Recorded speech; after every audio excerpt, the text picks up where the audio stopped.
Give him what? Might have a point there. Hey, what question did we leave off on, Audie? 32. Oh, we didn't do that one. So we left off. Yeah. Okay, Yeah. cool. We looked up at 31 seconds. Yeah, thank you.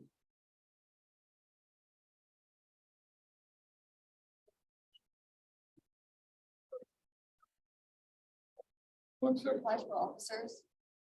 You did. Yeah, I told you already, I sent in my application. Well, I think it's due today, isn't it? Wait, what time is it due? The officers in? Saturday, 11:59, That was Wednesday. Saturday. On Google Form, it says Saturday. All right, sharing screen, in 3, in 5, 5, 5, 2, wait, no, 1, 0, 1, 0. Oh, come on, you had to do the whole iCarly thing. All right. Let's see. We left off on 30, no, we didn't. I don't think we did 31. I don't remember doing 31. I thought the answer was E. I can check mine. Oh, wait, never mind. I was thinking we did do 30. I think we did 30. Yeah, we did. do I'm on 30. mute. All right. You want to turn off the weight? We don't have to worry about it. For the security.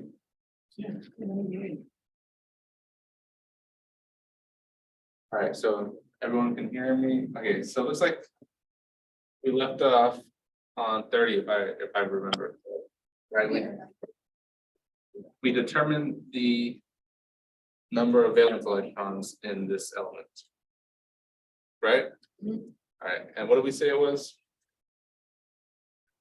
This was when Rich was on his thing using the Spotify app to count. It was the Hulu app, get it right.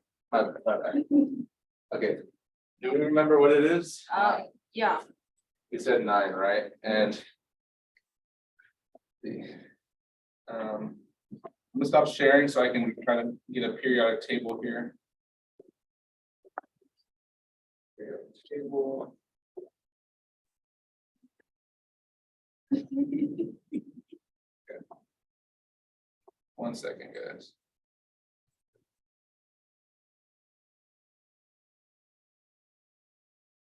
Perfect. All right, sharing again.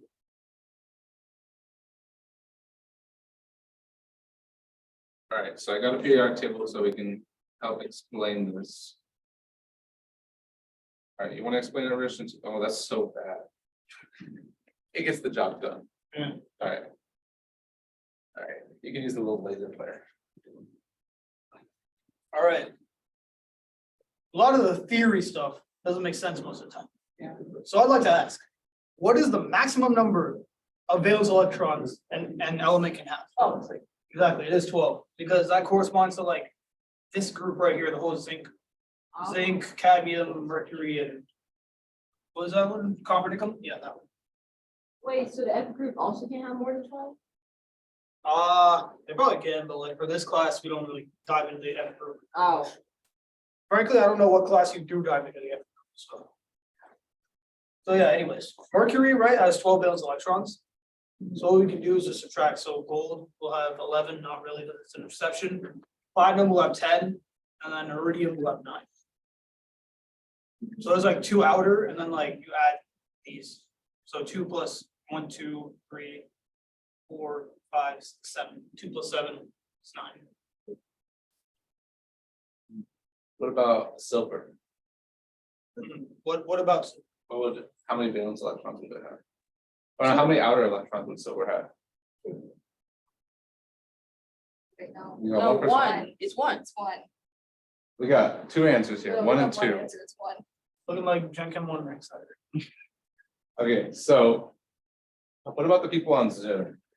How many, we have 2 options, 1 and 2 for valence electrons of silver. What do y'all think? And silver is Ag. It's horrible quality, but it's number 47. Oh, that means. I would say 1. Okay, so we got a couple people saying 1.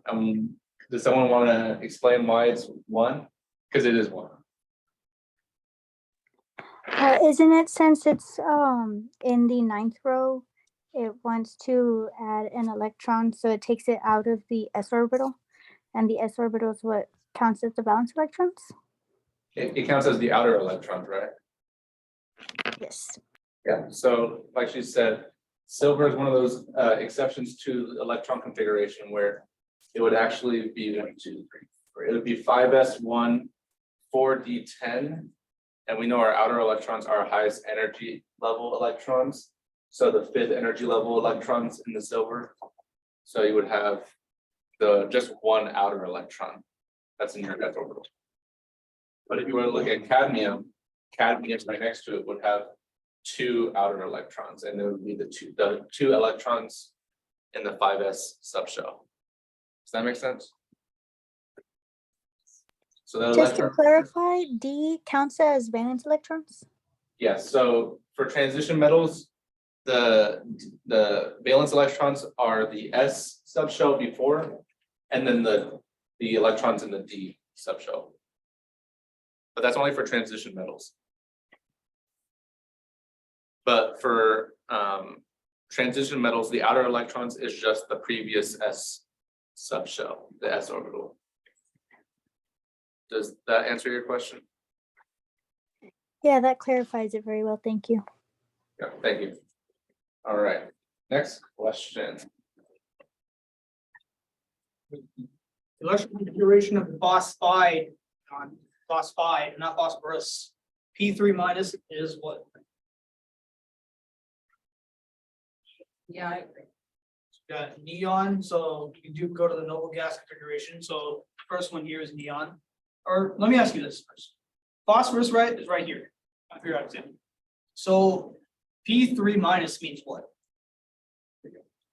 Gains 3 electrons. So what electron configuration would it have? Argon's electron configuration. Exactly. So does that mean the p orbital would be completely filled for argon? So yeah, what's the maximum number p, like not a p orbital, but like what's the maximum a p sublevel can hold electron wise? Yeah, it'd be like 2p6, so like that's the max. So the only one here with 3s2 3p6 is E, because phosphorus 3 minus would have the same electron configuration as that of argon. And you know for that for argon, the p or the p subshell is completely filled. So that's be 3s2 3p6. That makes sense to everyone? Yeah. Right, sort of easy. Central atom in Planck does not violate the octet. Yeah, I agree. Everyone on Zoom, input your answers to the chat. We got two C's. So no C, no C. Another C. Interesting. Anyone else on Zoom? I'll start calling out names. Alex.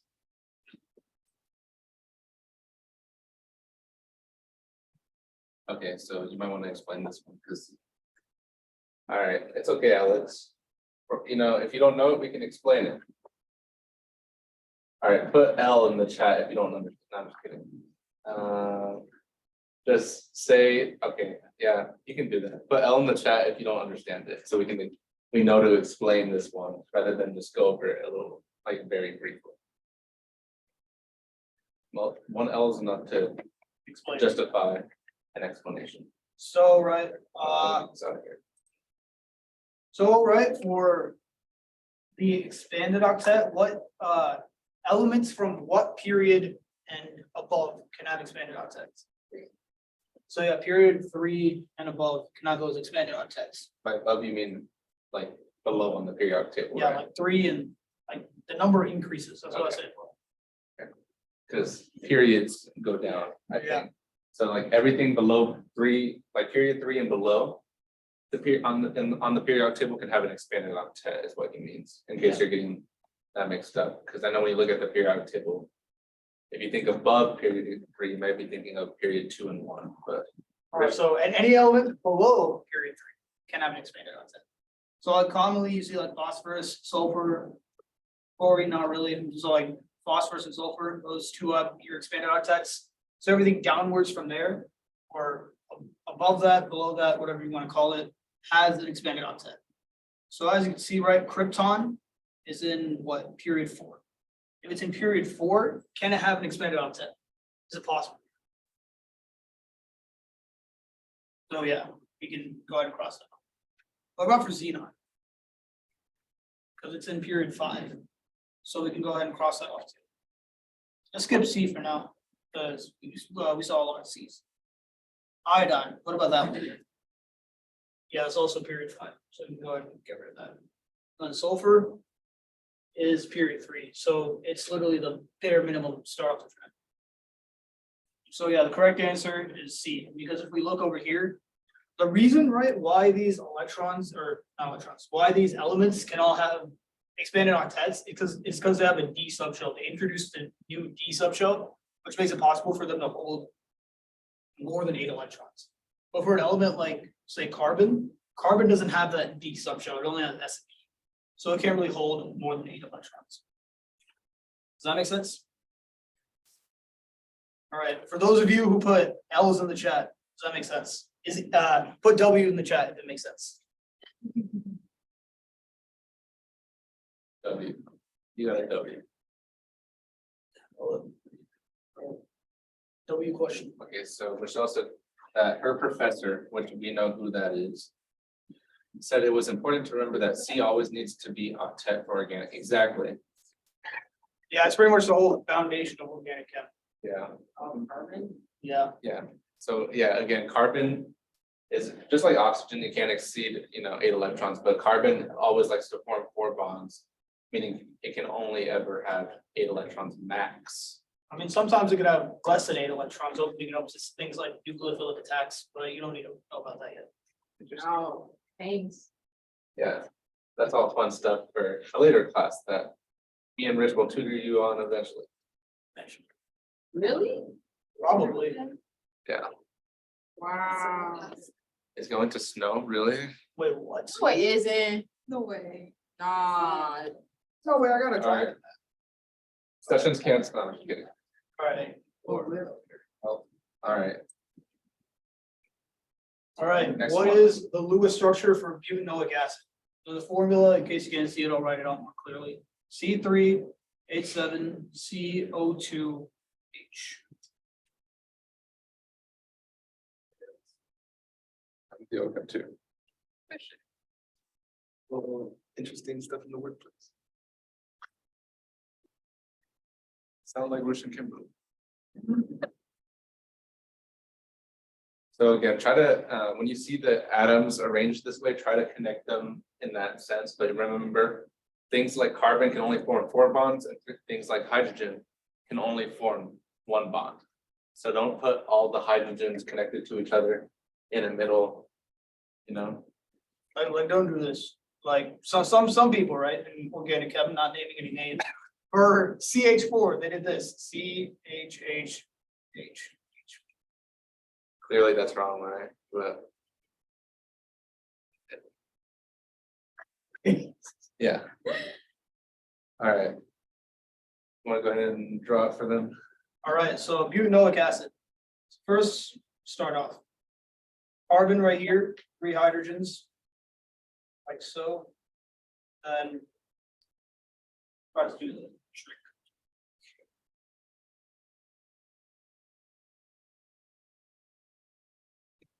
All right, very good. Then another carbon, 2 hydrogens on that. Another carbon, another 2 hydrogens. Then your last one is going to be sp2 hybridized. Oh, I was gonna ask that, but it's okay. All right, let's do this. What's the hybridization of this oxygen?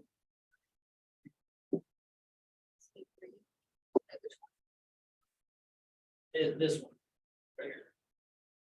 The one single bonded to the carbon. sp3, yeah. That is 1, 2, 3, 4 electron domains, making it sp3 hybridized. Who has to take OCHEM 2 here? Stop doing this. We Well, take OChem 2. you'll learn that some of these things are lies. Oh, You also learn that certain things just happen. Like why? It just does. But yeah, you'll learn that this oxygen may or may not be sp2 hybridized. Because like it can resonate and stuff like well. lone pairs, all that. fun stuff. Yeah, it's interesting chemistry. You'll learn about it eventually and you'll be like, oh, that's what Dylan and Mitch were talking about. Yeah, Maria, I said for this class, don't worry By about the time you get to that point, I'll be your tutor, not them. it. She'll be graduated probably. Please don't say that. Okay, so for this class, if you see 4 electron domains, that's sp3 hybridized, okay? What about the other carbon on top?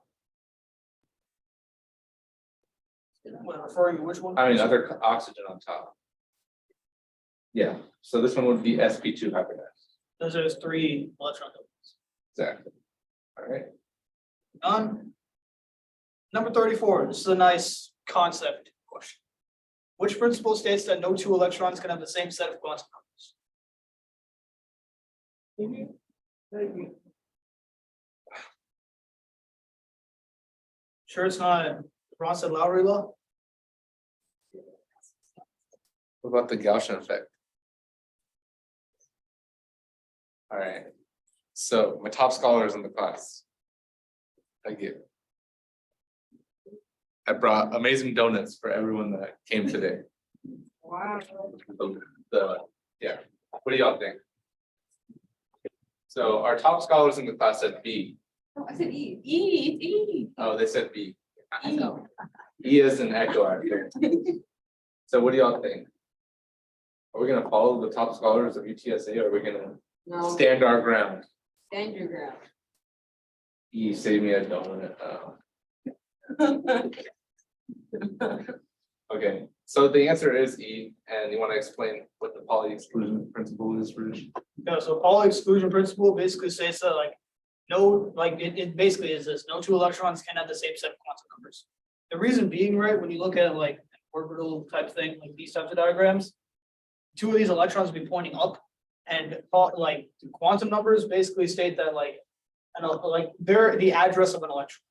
So how can an electron be 2 things at once? I'm gonna be 2 places at once, or it can't be 2 places at once, but it can't be 2 things at once. Like 1 electron can't be 2 electrons, if that makes any sense. So the 2 electrons can't occupy the same space because these would create such high energy between them. And that's really bad. Okay. So again, one has to be up spin, one has to be down spin, and that signifies that these both have 2 different quantum numbers. And remember the quantum number that dictates what the spin of the electron is? What's the quantum number? Oh, sorry. I don't know if it would cause an explosion. I mean, it might, yeah, like, Actually, that would probably like destroy the universe, to be honest, if we had to. Just because, it can't happen, so if it did happen, that would probably be horrible. It's like the impossible happening, like the universe probably would be destroyed, so let's hope that never happens. then again, people thought splitting atoms were possible, and here we are now. But that was never impossible if it was possible to begin with, you know what I mean? Next question. No one asked. All right, I'm gonna ask Maria for the answer on this one. Oh yeah, Murray knows the answer. Yeah, she knows all the answers. She knows everything. She knows everything. Yeah, let me guess, you sent her the key. No, I did it. Definitely did. No, wait, she asked. All right.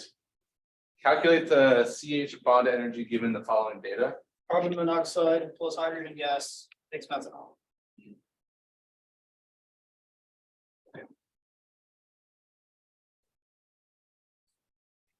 Or 35.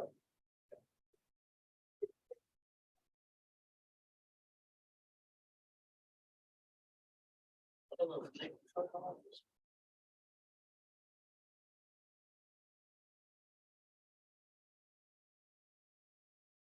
There should be a page for pairs. So you do that, and then you just do tells you the delta H reaction. Delta H reaction. Broken minus one form. Broken, there's 2 of those, 1 of those. And then you just find out the 3 of those, and then 1 of those, and 1 of those, and you solve for the 3 of those. No, I can do it. I was just making sure we have the same thought process. That's the thing about any relationship is communication. Communication is key for any relationship, friendships. Others, Let's just say a certain person in the trenches right now. Don't worry about it. hopefully she doesn't watch these recordings. Okay. Maria, without looking at the answer key that Audie sent me, what is the answer to A? Wait, are you asking about 35? The one that's on the screen, 35A. Oh, sorry. I got negative 417. Negative 417 or positive 417? I got negative, but Audie's saying it's positive. I don't know how I got negative. It's 17? I thought it was 15. All right, let's. Oh, crap. Oh wait, it's positive. Never mind. I'm seeing that I missed a negative sign somewhere where it's positive 417. Happens to the best of us, I guess. All right. So you there in the purple hoodie in the back. Draw out the Lewis structure for carbon monoxide.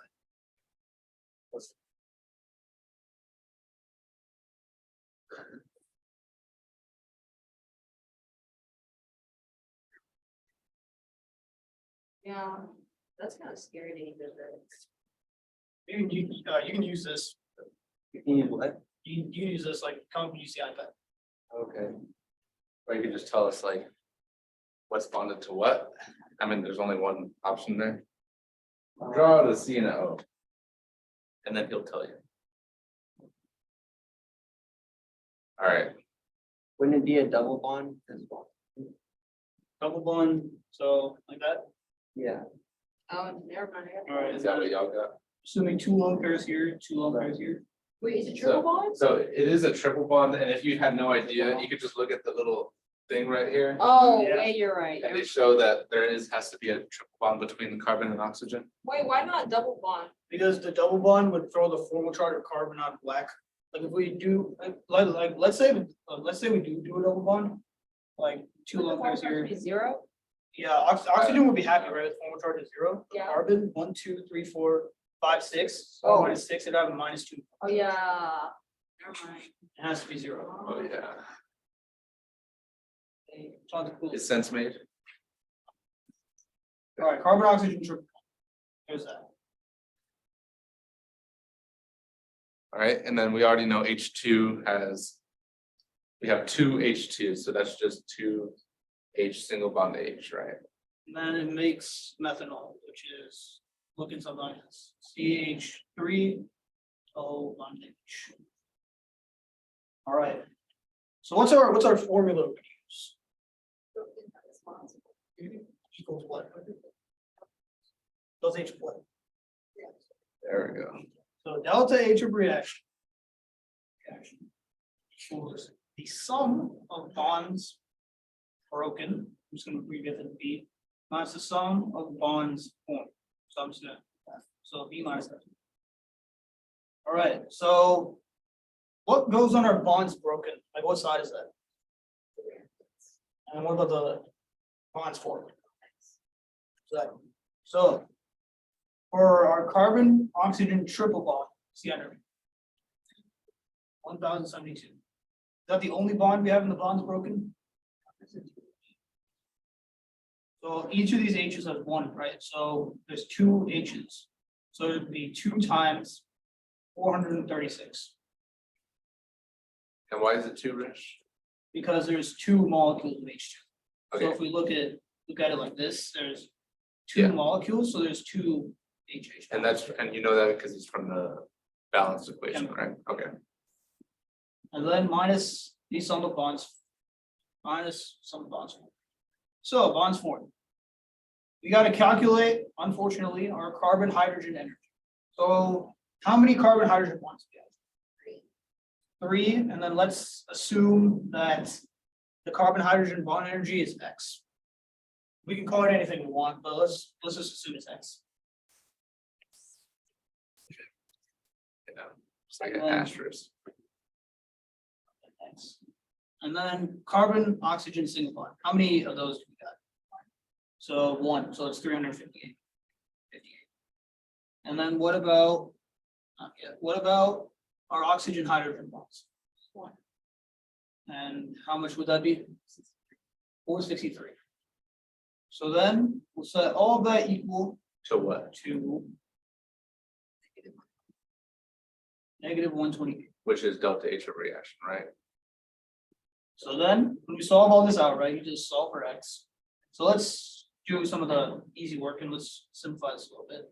1072 plus 436 times 2, that's 872. Okay, 436 times 2, should be Yeah, 872. that's A72. 872. No harm doing it again. 872, so that's our bonds broken in. Minus our bonds formed, so minus 3x, minus 358, minus 463 equals negative 128. Now at this point, right, you can put all this into a calculator and then solve for x. And then when you do, what's the answer that you will receive? Positive or negative? Positive 417 kilojoules per mole.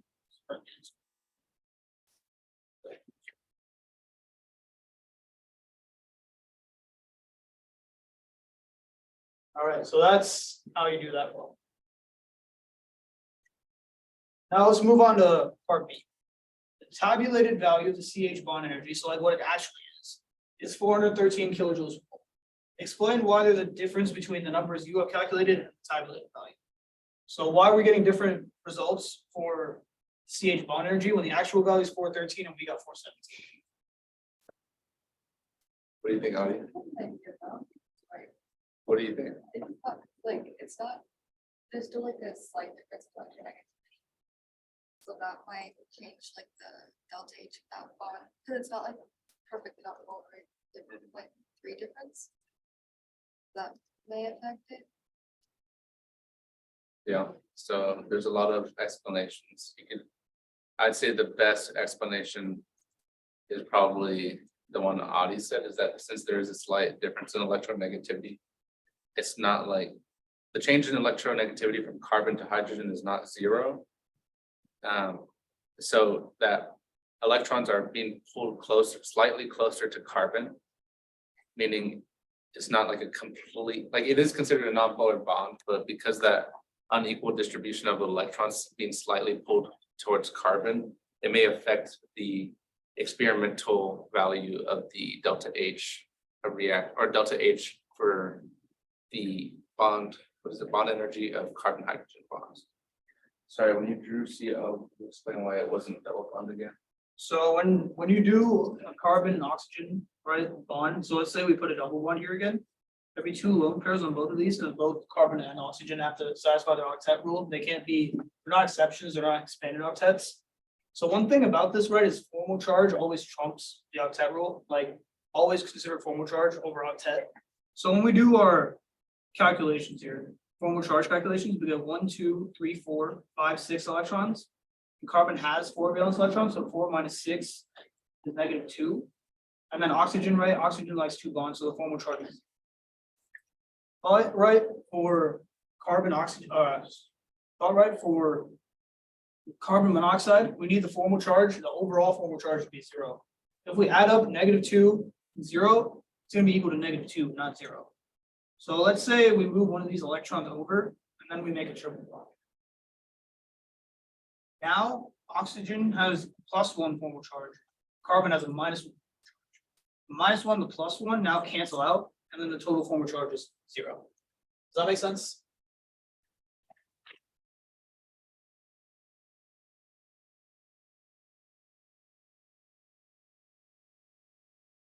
All right, cool.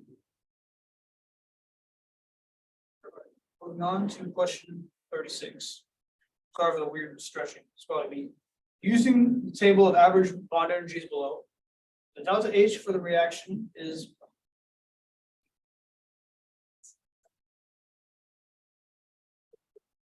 Now, I don't even see your work. Yes, it's right. It's in Look at the answer. That looks about right. Gosh, this is like a good day. Yeah, I know, right? Thanks, Rich. I appreciate Did this. y'all have class today? Oh, I had calculus. Oh, that's unfortunate for a person like you. Yeah, man. By the way, these donuts are really good. Oh, thank you, thank you, thank you. You made them homemade? Mm-mm. Just say yes next time. Oh, I mean, yes, they're blessed by Aunt Annie. Perfect, okay. See, Ashley, Yeah, I actually brought donuts. Sorry, Alex. all right, All right, raise your hand if you have an answer. hi with pride. I actually got this thing. Keep pushing. It's all right, Alex, I'll remember that next time you're here.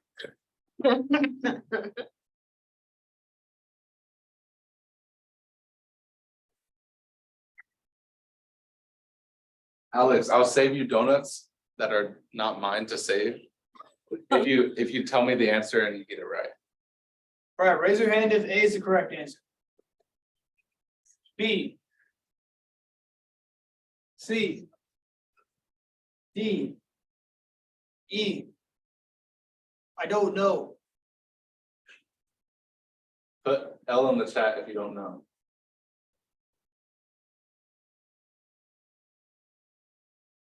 Well, we're not getting any L's, so that's good. No L's, only W's.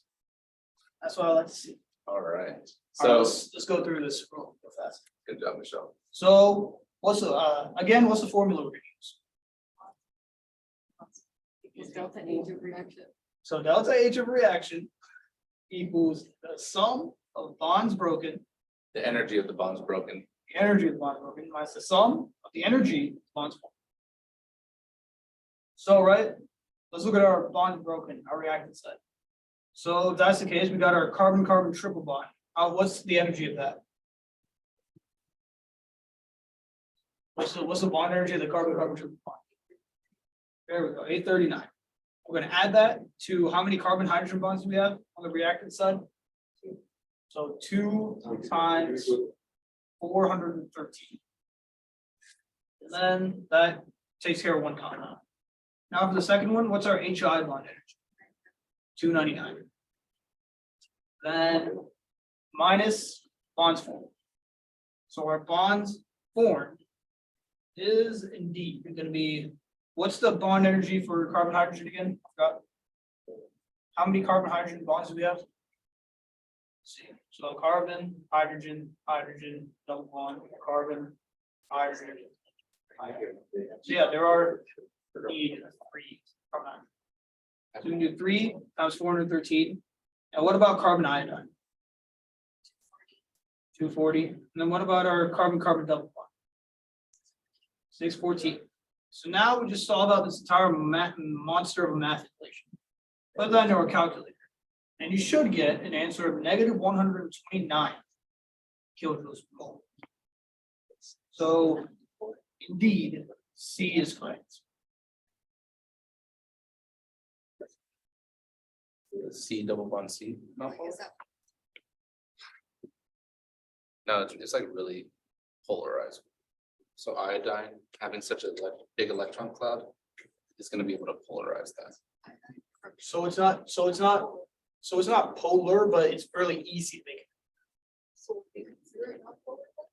Technically, yes, but if you introduce like a polar atom like oxygen, that's really easy to make that polar. So are you saying this right here, Rich? Is not polar? I mean, not according to electronegativities. So you're saying that wouldn't undergo, that there's no electrophilic carbon on there? I mean, there is, but So is it polar or not? I mean, it's slight, okay, carbon and iodine have the same electronegativity, so Yeah. make it that way. So like the bond itself is not polar, Okay, but what you'll learn in Gen Chem 2, what do you need to present from what? you already learned Gen Chem 2, right? In AP chemistry. You know Yeah, about you've London gone over dispersion AP. forces. So like the more electrons you have, the more polarizable something is. So this molecule, that molecule, where you have these would be considered, so it would look something like this. So this is what I drew out. This is the fluid structure of it. This would be considered, I would consider this a polar molecule just because it, the iodine has a big electron cloud and that electron cloud polarizes the molecule. So you have, if you kind of think about it, if you were to do like an electrostatic potential diagram, you would end up with like a lot of negative charge on this side. And then this side would be pretty positive. And if, once you take OChem 1, you'll learn that this does undergo something called substitution reactions. So for our test, would it be non-polar? Okay, Or you can even undergo elimination. It's very slow. For us, we would consider. Yeah. But it's in reality, it's not. oh yeah, in reality, it's not. That's, You should, if Dr. Armand were to ask you this, you should say, I was like, oh, this was wrong. really? Yeah. but What did you say? You said it was polar? Yeah, I no, didn't have all. Wait, Jake, what's the right hand rule? Like the right hand rule for like finding like your angles, sine, cosine? the right, he's talking, are you talking about like the magnetic? Like magnetic force and all that stuff, Jake? I hope you're not, because I don't think that'll help you on this. Just the right hand rule. That's fine. Okay, anyways, for this class, I would say that this is a non-polar species or compound. But in reality, it's not. It's not non-polar, so it's polar. So just ask if Dr. Armand is like, this is not polar, you should say, but isn't there an electrophilic carbon there? Yeah, No, but then it'll show you the X-ray crystallography. yeah, and it'll show, this is the basis of organic chemistry. All right. Molybdenum 4+. Remember the magnetic properties of the molybdenum 4+ ion. Real quick, just so we're all on the same page. AC, what's the electron configuration of molybdenum 4+? You gotta give me a second. That'll take your time, you need a periodic table. Oh, thank you. Take your time, you brought donuts, that at least buys you another 2 minutes of time. That's all right, I'm allergic to dumplings that on me. You are. Where are they from? You're from a gas station, you're trying to kill me? Good, though. Or she's trying to kill me? No. Or wait, are you actually? Nah. Believe it or not, I'm actually not allergic to dumplings. That's good. Is it KR5S2? KR5S2. For molybdenum. Let's see. You can just go through my periodic table online. Oh, sorry. Yeah, but I gotta use messages at this time. What do you think, like 40,000? All right, now we're gonna use the You entertainment. just super popular. Yeah, sorry, it's all the students that, you know. On. Hey, Rich, you know how to, Rich, why can't you just, okay. Maybe not. Sorry, we tried to be slick with it, guys. Why don't you just use a laser mode on Zoom? It's a pointer. Yeah, laser pointer. Yeah, but then the. Rich doesn't know about that. Cool Oh. stuff. Yeah, Zoom's on that. Oh, never mind. All right, go ahead, Rich. All right, anyways, periodic table. Molybdenum, or what's the electron configuration for like neutral? Right.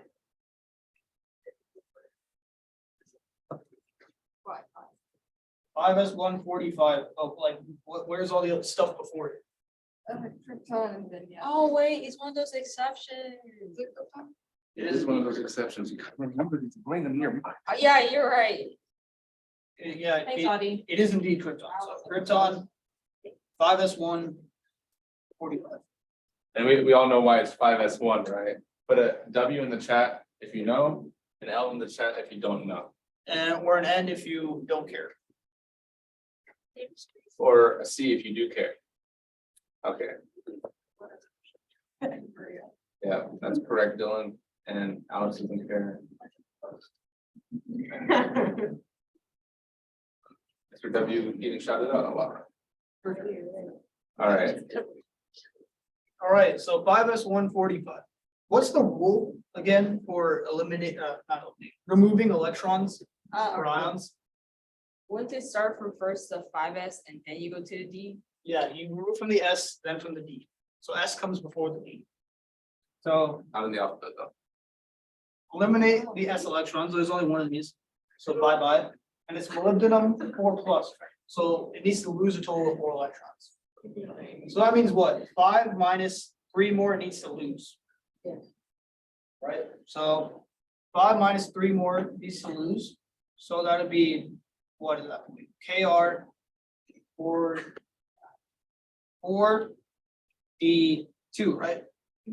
Except there's no S anymore.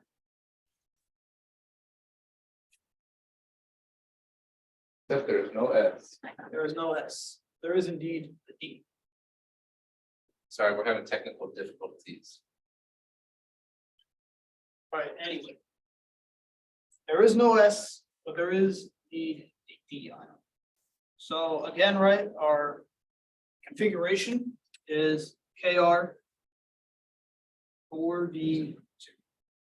So what do you all think this is? Why? There's some. But there's two, they have to be in the same subshell. No. No, because of Hund's rule. Okay, okay. Okay, I was about to ask what rule that was being. I mean, it's fine, but yeah, so. Draw all 5 orbitals. So yeah, normally the right, there's 5 orbitals. This is this corresponds to the 4D. So these 3 orbitals are empty, we don't really care about them. But we got 1 lone electron here, 1 lone electron here. So how many bonds does that mean the molybdenum 2+ can make? How many bonds do we expect?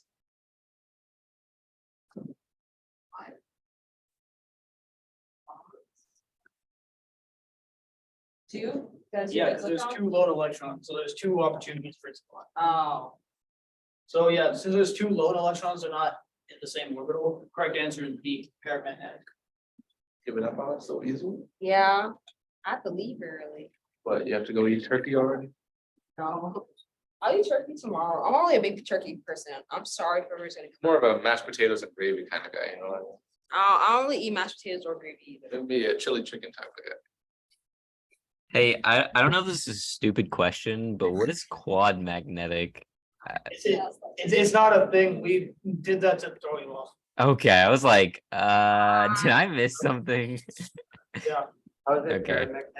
It's paramagnetic because there's 2 lone electrons. Not the same Wait. orbital, Don't worry, I can right? take care of it. Diamagnetic. Okay, I really? was just kidding. Yeah, if it's diamagnetic, then Oh, the cute. orbitals would be like this. I think you It would dropped be one. like, Yeah.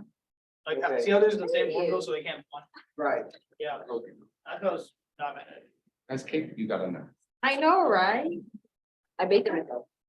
Okay, bye. Thanks for the session. Happy Thanksgiving. Happy Thanksgiving. Be thankful. Yeah, I am.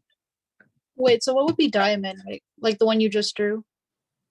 But like this part, like this particular thing, like this species, whatever has that type of orbital diagram would be considered diamagnetic. But in order for something in the 4D to be diamagnetic, you would need all 5 subshells.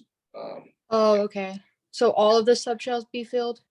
Where all the orbitals would need to be filled, yes. Or yeah, sorry, I meant orbital. Yeah, because you can't just have one filled up and not the others, right? Because Okay. if you had only one like this, you would still have all these lone electrons, so this would be paramagnetic, even though you do have a doubled up one here. And if you were to add another one, it would still be paramagnetic until the entire D subshell is filled up. Okay, okay. Does that make Thank you. sense? Yes. All right, what is the magnetic property of the silver ion? So ionic silver. So it's Ag plus. I was expecting them to remember that. Silver only has one charge.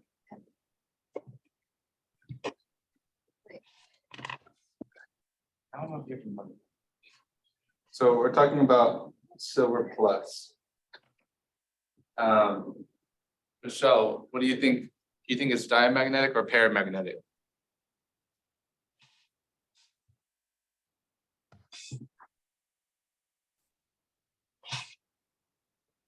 Good talk. No, I'm just kidding.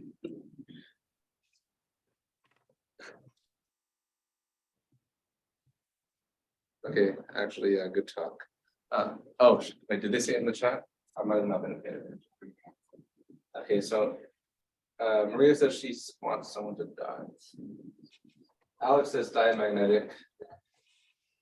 Sandra says diamagnetic. And what is, Adi, what's the electron configuration for silver ion? No noble gas configuration. And noble gas configuration. it's krypton. Or, Alright, so it would be, yeah, so if I were to remove this gold plus charge, it would be 5s1 4d10. So it would look something like this, right? Go in the wrong direction, don't worry. Okay, but we're talking about silver plus, right? So we lose the electron from which subshell? 5s or 4d? 5s, right? Because it's easier to lose because it's higher in energy and we want to get rid of it. So that way all of our electrons are lower in energy. So we're gonna erase that. And once we erase that, it turns into silver plus. We erase that orbital now. And now we're left with this. All these electrons are paired up, meaning it is what? Diamagnetic, right? If you get mixed, I guess if you get caught up in like which one is di and which one's paramagnetic, just remember like di means two. So you have to have 2 electrons in every orbital. You can't have any lone electrons. I guess if you're not understanding the difference between the two. Okay. Can you please clarify the difference between shell, subshell, and orbital? I keep mixing it up. So, right, we got 3 different quantum numbers, thankfully, to distinguish between all 3 of these. So your shell, right, corresponds to your N. Your N is like your period number, your number of electron shells. Then your subshell, right, corresponds to your L, that's your S, P, D, or F. So that way, it's that's your L quantum number, that corresponds to your what subshell you're in, like your S, P, D, or F. Then your orbital, right, is like where your electrons are actually located, like which place they reside in. Yeah, so like the 4D subshell has 5 orbitals, right? So it can accommodate up to 10 electrons, meaning it has 5 orbitals. So each of these would be a single orbital, and that would correspond to your N sub L quantum number. So the basis is that this shell would be your 4th energy level. I guess you can say that the shell and energy level are interchangeable. So if you're in the 4th shell, that means you're in the 4th energy level. And your subshell would be your SPD, right? Because the 4th energy level can have up to SPDF, right? And then your M sub L is a specific orbital in the D subshell. Okay, if you're talking about L is equal to 2. All right. I know it's been a minute since we've talked about these, but yeah. You can think of your N as like a country, L is your state, and then M sub L is your city. And then your exact house for M sub S. No. Alright. What's your quantum number? Why is it 5s1 instead of 5s2? Okay, yeah, so want to explain why silver, like neutral silver is. Let's go back to the periodic table. You can Alright, understand so what do you think the electron configuration is? Like straight up, like no exceptions, no nothing, what should it be? Wouldn't it be krypton 5s2 and then So krypton, 5s2 and what? 49? 49. So that's what you expect it to be. Right. But notice here how your D shell isn't completely filled. it's almost filled, right? Right. It just needs one more electron. So you take away from the S. Yeah, because the thing is, having a more stable D subshell is more important than having a more stable S subshell. So you can go ahead and just take away one of these electrons and move it over here.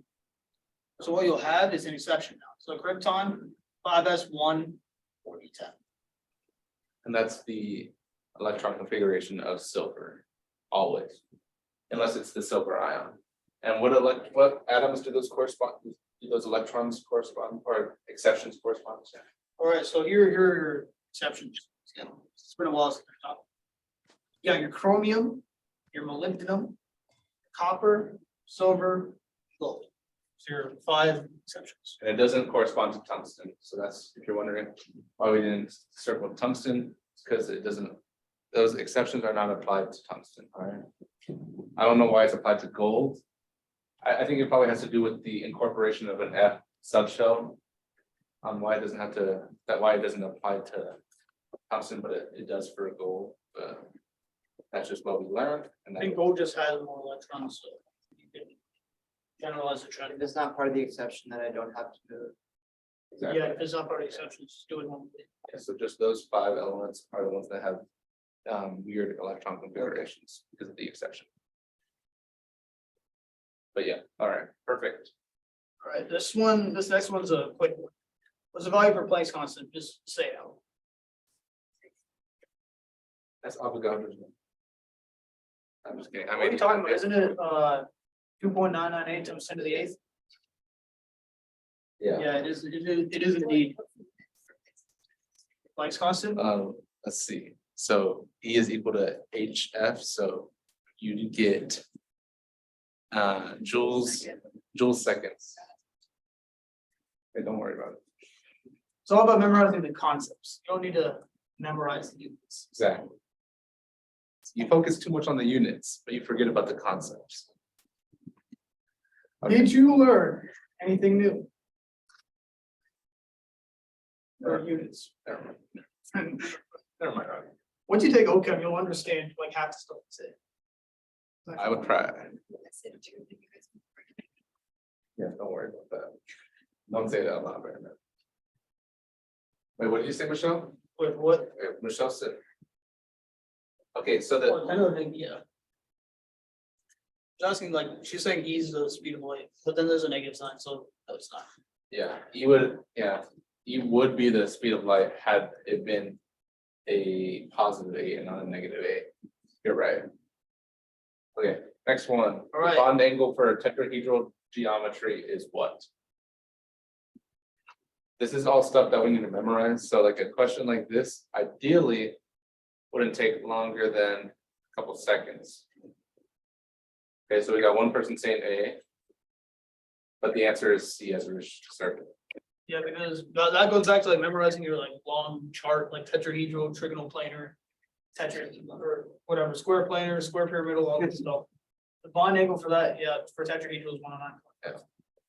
This comes from memorization, I guess. All right, what about, what do we got going on here? Number 4. So EG stands for electron geometry and MG stands for molecular geometry.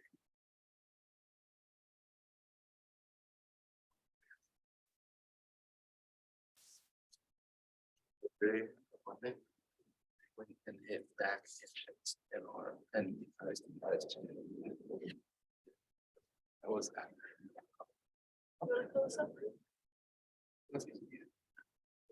All right, anybody got the electron geometry for me? It is indeed octahedral for your electron geometry. Why is it octahedral? Yeah, there's 6. Electron domains, right? Yeah, six electron domains, 6 regions where electrons are found. So there's 6 electron. So it's octahedral. Wait, SP, let's see. I think Maria's talking about the hybridization. I'm just kidding. She's talking about she said square planar. For the molecular geometry, yeah, it is indeed square planar. Not to be confused with SP hybridized, which this thing is not. Yeah. Well, hybridization is FCM. That's the maximum it can be, SP3. Yeah, there's probably an F in there somewhere. All right, next one. True or false questions should take, if you understand the concepts, then true or false questions should not take more than 20 seconds, all right? A molecule with a lone pair on the central atom would have the same electron and molecular geometry. True or false? All right, we got a couple falses. Anybody else agree, disagree? You can now or forever hold your peace. Got a lot of people. I like the way Dylan thinks. It's a number 1 mindset, right? Yeah, it is indeed false. As an example, let's look at methane, 1. CH4, and then H2. Two of these molecules have the same electron geometry. Because tetrahedral, there's 4 electron domains on each of the sets. What about molecular geometry? What's the molecular geometry for? Super again, TH, what about for what? So they have different names, so they got different molecular geometries. Not different names of the molecules, but different names for the molecular geometries. I mean, they do have different names. All right, questions on that? All right, I think we got time for 2, 3. So wait. So you're saying about the electron geometry, they would both be tetrahedral, but the molecular geometry is the same tetrahedral for the CH4 and then bent for H2O, right? Indeed, that's exactly what I'm saying. Okay, just making sure. Cool, thank you. Perfect. All right, question 42. Which of the following molecules would be predicted to have the largest bond angle based on the valence shell electron pair repulsion theory? That's why most people abbreviate it to just this. Yeah, I think you spelled it wrong. valence shell electron pair. I don't think there's graduate students. I don't want to. Have that. Wow, there's no grad students. All right, is there, we can go till 6, depending on how y'all feel, or we can maybe add some more time, or maybe y'all just want to get your vacation on already. Maria says, okay. Okay, for what? Oh, I was saying I have a lot of questions, so I'm okay with going over time. All right, And feel free to leave at any point, like, you don't have to stay if y'all want to go do something else and start your vacation. All right, so for this one, what are we thinking here? All right, so one vote in the classroom says this one right here. So we get 1 tally for that one. Anyone on Zoom say anything else?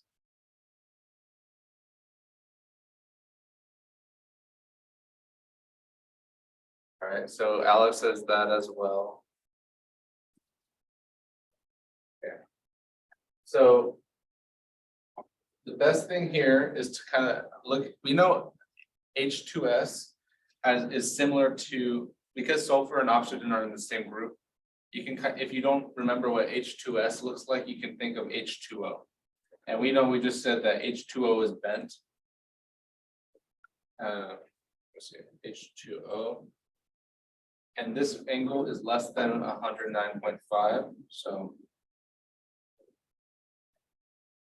so you can kind of think about that, okay? The next one would be, it would have trigonal planar electron geometry, but since there's that lone pair on the nitrogen, it's gonna have bent, it's gonna be bent as well, so it's gonna look something like this as well. So we can say that's less than 120. Because you remember, regular trigonal planar would be about 120. Let me draw the BR. Regular trigonal planar would be about 120 if there's no lone pairs. But if you add a lone pair, you decrease the bond angles. So this one is going to be approximately, I don't know the exact number, but it's usually just shown as less than 120. And same thing with the one up here, it would be less than 120. But if we look at BeCl2, since there's 2 just electron domains and there's no lone pairs, that means this has to be what molecular and electron geometry.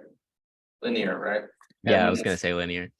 Yeah, so, and we know that has bond angle of 180 degrees.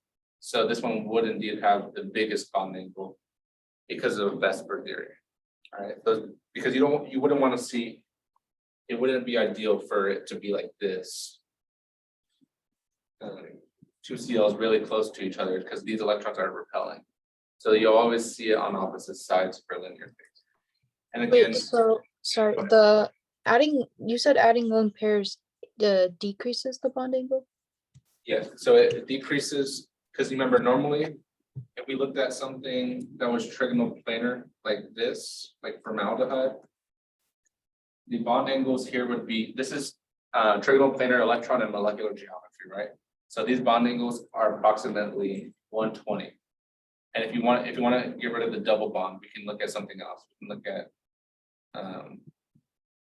BH3.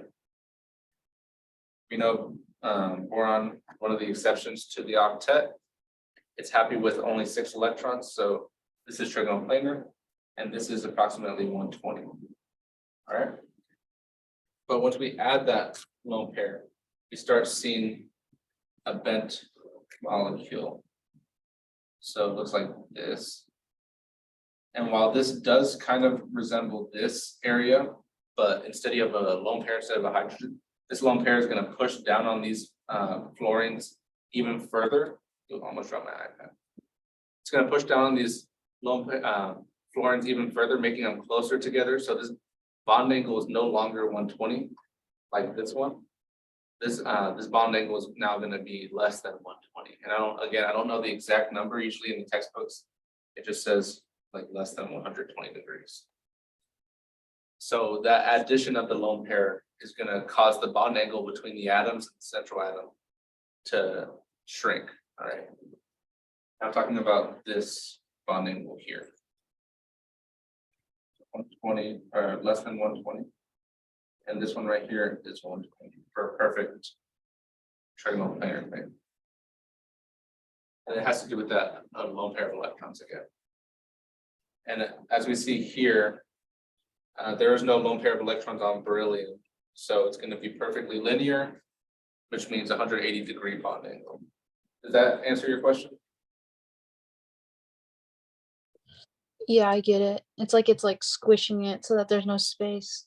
Exactly, right? Because these, electrons carry negative charge, and the whole idea of the Vesper theory is that these electrons are repelling on each other and pushing them away from, they want to be as far away from each other as possible. And since a lone pair carries more electron density, because you got this lone pair that's occupying this little area like this, whereas these electrons in the bond are kind of spread out more evenly, it's going to want to push these electrons further down, making it bent.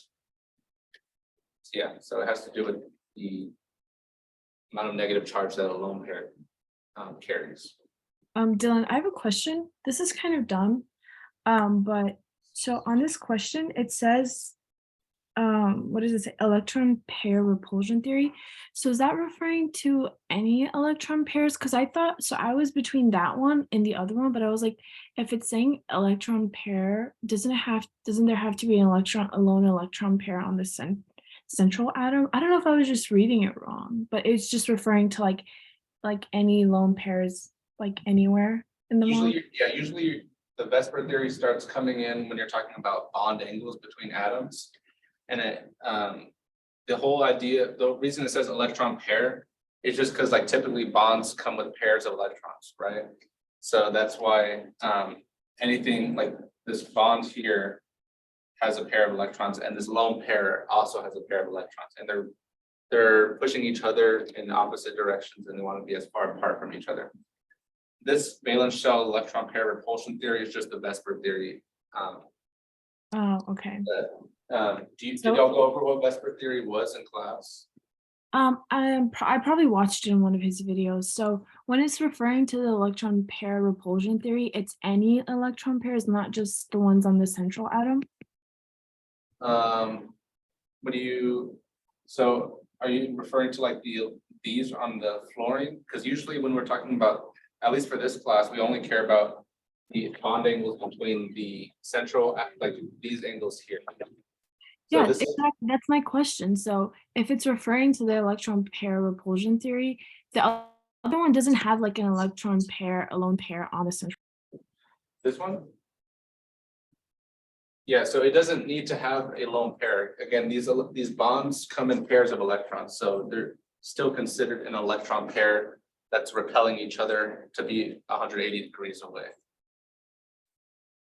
It doesn't just have to be lone pairs. Bonds come in pairs of electrons, right?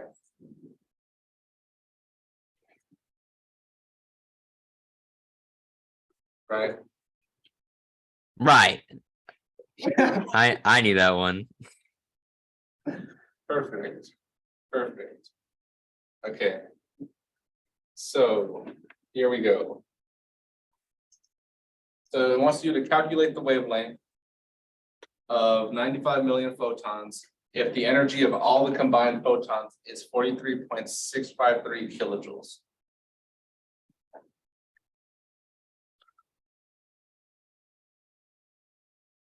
Give y'all a second. Maybe some of y'all already did this, maybe some of y'all didn't. That's okay either way.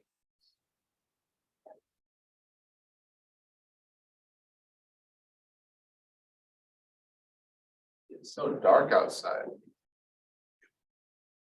Only anybody actually likes it when it's like this dark at 6 p.m. Choky kind of fun. Oh, why? Because the parking lot is darker earlier. No, because you can, I don't know, when you're studying, you used to look out the view, see like nice, pretty lights. Darkness. Yeah.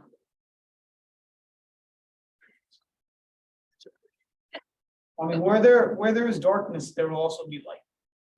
Oh, bro. It's a poet. Talking like a Greek philosopher. Oh my gosh. Okay, how about one of you wonderful people on Zoom, one of my Zoomies, tell me how to walk me through this problem, if you're confident. Even if you're not confident, you gotta be If you're wrong, you might as well be. confidently wrong. By the end of the semester, y'all need to start saying, you're gonna get on that, okay? If you're wrong, you might as well be confident. Okay, don't we start by converting kilojoules to joules? Yeah, that's, you can do that. That could be the first step.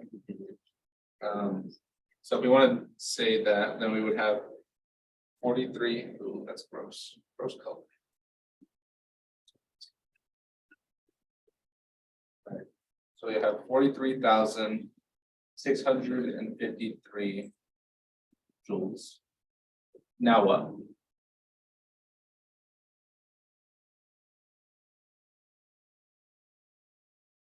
Wavelength equals, okay.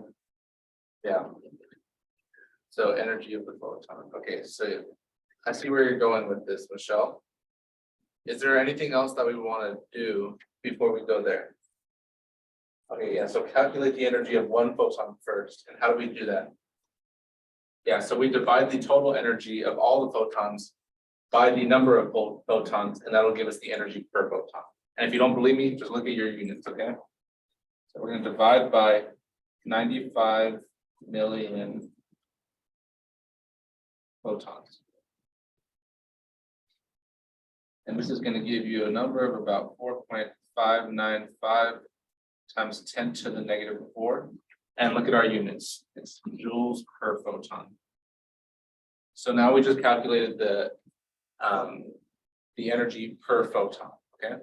From there, we should use the equation that Michelle put into the chat, which is that the energy of one photon is equal to Planck's constant times the speed of light, so times c, over the wavelength. All right, and from here, we can go ahead and solve for wavelength. So if we multiply both sides by lambda and divide both sides by E energy, we'll get E, lambda is equal to H times C over E. And if you're lost already, just go tell me, and you can stop and we can explain everything we've done so far. Anyone have questions? If you're lost now, I don't want to keep on going because then you'll just be even more lost and confused. So W in the chat if you're understanding everything. And W in person if you understand everything. Okay, perfect. Okay. So now we need to plug in everything for our wavelength, right? So we know Planck's constant. No, we should know this, right? Because we just answered a question on this like 5 seconds ago. So 6.626 times 10 to the negative 34. Speed of light is 2.998 times 10 to the 8th. Not going to worry about joule units because I can't fit it in right now. So we're gonna go ahead and add the energy on the bottom of the energy per photon, and it has to be in joules, right? Because it just so happens that Planck's constant units are joules seconds. You know, so that means your energy has to be in joules as well. So 4.595 times 10 to the negative 4 joules. Okay. And I'm just gonna neglect the photon now, because technically it's not a real unit, joules per photon. It just helps you understand like why, like that is the energy per photon. But you can just say, once you know that this is the energy per photon, you can just, I guess, forget about the photon part and just put joules. Okay. And so when you calculate this into, or when you put this into a calculator, it'll show that the wavelength is 4.32 times 10 to the negative 22 meters, which is pretty small. To some people. This is pretty average though. Yeah, this is like on the size of atoms type of size. Got that. Nice. Perfect. Any questions on this one? Michelle, did you try this one by yourself before this, or were you, it's your first time seeing it? I think when you said you got that, I think you mean, yeah, good stuff, Michelle. So I'm a little like, I'm not confused at all by like the math. I'm just like, I personally would not know what to do if they threw like the energy of 95 million photons. So like, it's because we want to calculate that like a wavelength represents one photon. Is that essentially what it's saying? Why would, okay. That makes sense then. Yeah, so the wavelength, you can only apply it to one photon. You can't say the wavelength of all these photons is whatever, right? Right. So you would actually have to calculate the wavelength of a single photon, you need to figure out the energy of a single photon. And if you're still not sure how to do that, you can you're only given two numbers in this, right? So maybe start with these, like we have the kilojoules per 95 million photons. We can find the energy per one photon if we just divide it, right, by 95 million. Yeah. And once you get to that step, it's pretty much like any other find the wavelength of a photon when you have an energy of blank. You know, so any of those questions, once you get to this part, you just use these formulas, solve for your variable, plug in and get your answer. Does that make sense? Yeah. Perfect. But yeah, I could see why some people, it may be hard to see that they have to do this first. Maybe some people would try to find the wavelength just by using this number here. Yeah, just like disregard. Yeah, but I guess most of the times they give you the other numbers because they're important, right? Yeah. You end up with a really super small number here. But I also wouldn't be surprised if they just throw numbers at us that we don't need either. Yeah, that is true. Give me 1 second. Let me see what the smallest thing in the universe is. Yeah, so I think if you were to, what's it called? If you were to keep it like this, you might end up with something that's smaller than the smallest thing in the universe. Which is like a Planck's, I don't know if y'all heard of Planck length. So like Planck's, they have a Planck second, which is the smallest second that can exist, or like the smallest unit of time that exists, and then they have like the Planck length, which is the smallest size anything could be in the universe. Yes, Planck's constant is something else. Yeah, it's got Planck like to deal with a lot of small stuff. apparently. I bet his wife did too. I'm just kidding. I'm just kidding. Okay, next question. You gotta edit that one out later, please. That was at the 6:14 minute mark. You got to keep that in, actually. Well, trust me, I'm keeping it in. I'm the one controlling it, so. Look at your YouTube videos. So. I don't know, maybe he does. I mean, it's accessible to the world, so he can if he wants. Yeah, exactly. All right, we'll do a couple more and then I'll let y'all get on with y'all's vacation if y'all please. Okay, so which of these has the greatest atomic radius?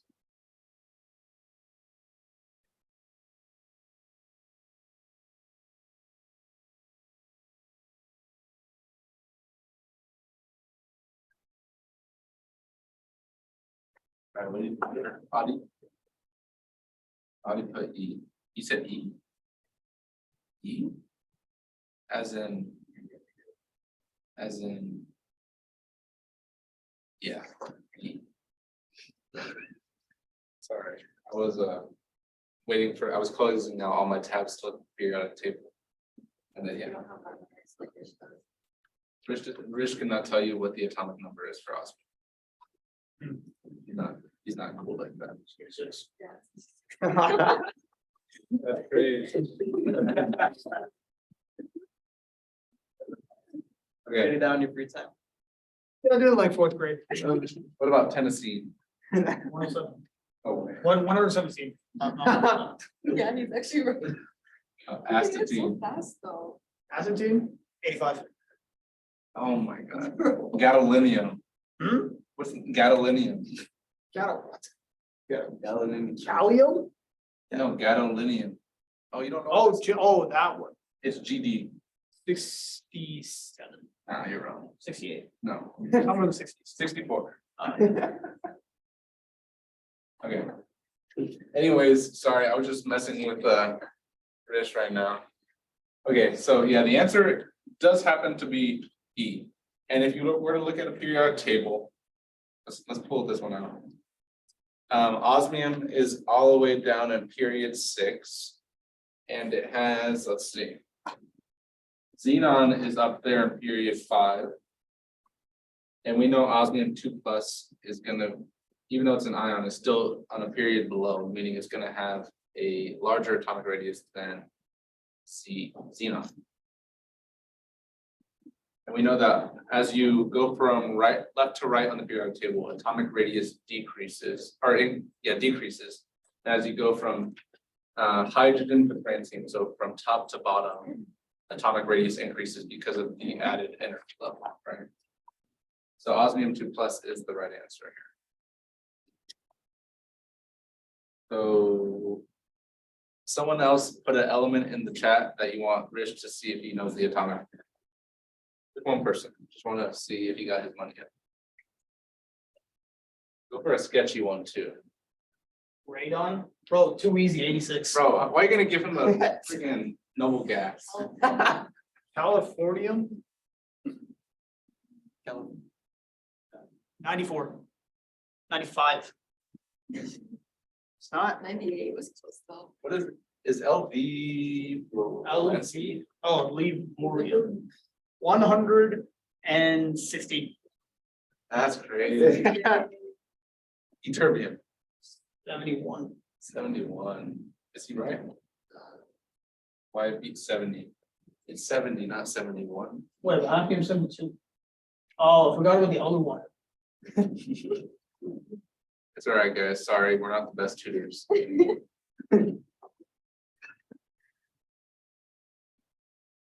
Yeah, anything in the F sub show. Yeah. Trips me up every time. All right. This one's gonna take a minute, so do you want to go through 45 before we leave, or you want to call it a day? Cool with whatever. I mean, wouldn't it Okay, just by be the hour. like the different possibilities of the like bonds between the like oxygen? Yeah, so nitrate looks something like this.